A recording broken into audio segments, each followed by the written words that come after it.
Hello दोस्तों, स्वागत है मेरे चैनल में। मैं आपको सुनाने जा रहा हूँ भक्त और भगवान की बहुत ही प्रेरणादायक कहानी। इस कहानी को सुनकर आप भगवान से कोई भी प्रश्न नहीं करेंगे, बल्कि ये स्वीकार करेंगे कि भगवान जो करते हैं वो अच्छा ही करते हैं। उनकी मर्जी से ही जो होता है वो हमारी भलाई है, चाहे हम उसको ऊपरी तौर पर किसी भी रूप में लें, हमें ये लगे कि वह हमारे लिए सही नहीं है। तो चलिए। एक आदमी मंदिर में सेवक था। उसका काम मंदिर की साफ सफाई करना था। भक्तों और श्रद्धालुओं द्वारा दिए गए दान में से थोड़ा बहुत उसे मंदिर के पुजारी द्वारा दे दिया जाता। इसी से उसकी गुजर बसर चल रही थी। वह अपनी जिंदगी में बहुत परेशान और दुखी था। मंदिर में काम करते करते वह दिन भर जिंदगी को लेकर शिकायतें करता रहता। एक दिन शिकायत करते हुए वह भगवान से बोला, भगवान जी, आपकी जिंदगी कितनी आसान है, आपको बस एक जगह आराम से खड़े रहना होता है। मेरी जिंदगी को देखो, कितनी कठिन जिंदगी जी रहा हूँ मैं। दिन भर कड़ी मेहनत करता हूँ, तब कहीं 2 जून की रोटी नसीब हो पाती है। काश मेरी जिंदगी भी आपकी तरह होती। उसकी बात सुनकर भगवान बोले, तुम जैसा समझ रहे हो वैसा नहीं है।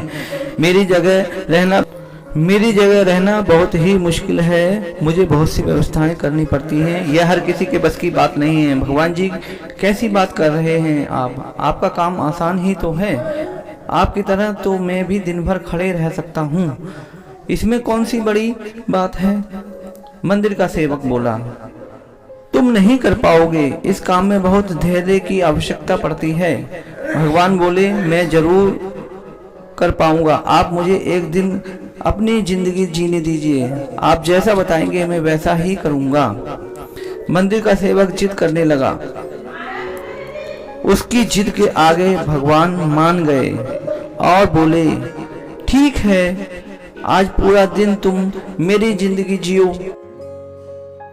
मैं तुम्हारी जिंदगी जीता हूँ, लेकिन मेरी जिंदगी जीने के लिए तुम्हें कुछ शर्तें माननी होंगी। मैं हर शर्त मानने को तैयार हूँ। भगवान जी, सेवक बोला, ठीक है, तो ध्यान से सुनो। मंदिर में दिन भर बहुत से लोग आएंगे और तुमसे बहुत कुछ कहेंगे। कुछ तुम्हें अच्छा बोलेंगे तो कुछ बुरा। तुम्हें हर किसी की बात चुपचाप एक जगह मूर्ति की तरह खड़े रहकर धैर्य के साथ सुननी है और उन पर कोई प्रतिक्रिया नहीं देनी है। सेवक मान गया। भगवान और उसने अपनी जिंदगी एक दिन के लिए आपस में बदल ली। सेवक भगवान की जगह मूर्ति बनकर खड़ा हो गया। भगवान मंदिर की साफ सफाई का काम निपटाकर वहां से चले गए। कुछ समय बीतने के बाद मंदिर में एक धनी व्यापारी आया। भगवान से प्रार्थना करते हुए बोला, भगवान जी, मैं एक नई फैक्ट्री डाल रहा हूँ, मुझे आशीर्वाद दीजिए कि ये फैक्ट्री अच्छी तरह चले और मैं इससे अच्छा मुनाफा कमाऊँ। प्रार्थना करने के बाद वह प्रणाम करने के लिए नीचे झुका तो उसका बटुआ गिर गया। जब वह वहां से जाने लगा तो भगवान की जगह मंदिर में खड़े सेवक का मन हुआ कि उसे बता दे कि उसका बटुआ गिर गया है, लेकिन शर्त के अनुसार उसे चुप रहना था और वह खामोश खड़ा रहा। इसके तुरंत बाद एक गरीब आदमी वहां आया और वो भगवान से बोला, भगवान जी, बहुत गरीब में जीवन काट रहा हूँ। परिवार का पेट पालना है, माँ की दवाई की व्यवस्था करनी है।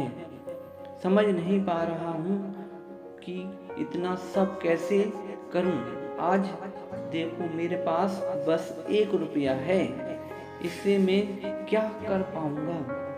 आप ही कुछ चमत्कार करो और मेरे लिए धन की व्यवस्था कर दो। प्रार्थना करने के बाद जैसे ही वह जाने को हुआ, उसे गिरा हुआ व्यापारी का बटुआ दिखाई दिया। उसने बटुआ उठा लिया और भगवान को धन्यवाद देते हुए बोला, भगवान जी, आप धन्य हैं, आपने मेरी प्रार्थना इतनी जल्दी सुन ली। इन पैसों से मेरा परिवार कुछ दिन भोजन कर सकता है, माँ की दवाई की भी व्यवस्था हो जाएगी।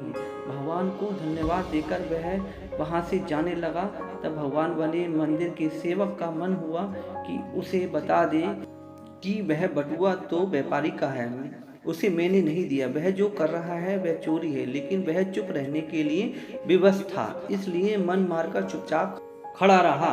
मंदिर में आने वाला तीसरा व्यक्ति एक नाविक था। वह 15 दिन के लिए समुद्र यात्रा पर जा रहा था। भगवान से उसने प्रार्थना की कि उसकी यात्रा सुरक्षित रहे और सकुशल वापस आ सके। वह प्रार्थना कर ही रहा था कि धनी व्यापारी वहां आ गया। वह अपने साथ पुलिस भी लेकर आया था। नाविक को देखकर वह पुलिस से बोला, मेरे बाद यह मंदिर में आया है, जरूर इसने ही मेरा बटुआ चुराया होगा, आप इसे गिरफ्तार कर लीजिए। पुलिस नाविक को पकड़कर ले जाने लगी। भगवान बने आदमी को अपने सामने होता हुआ यह अन्याय सहन नहीं हुआ।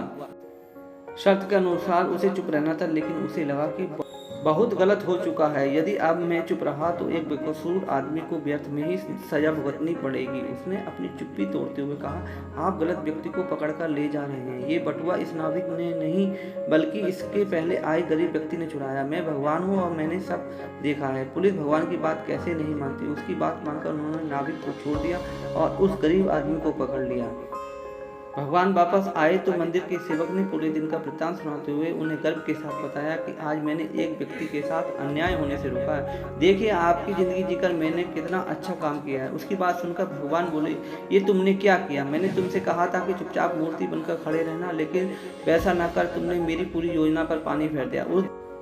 उस धनी व्यापारी ने बुरे कर्मों द्वारा इतना पैसा कमाया है, यदि उसमें से कुछ पैसे गरीब आदमी को मिल जाते तो उसका भला हो जाता और व्यापारी के भी कुछ पाप कम हो जाते।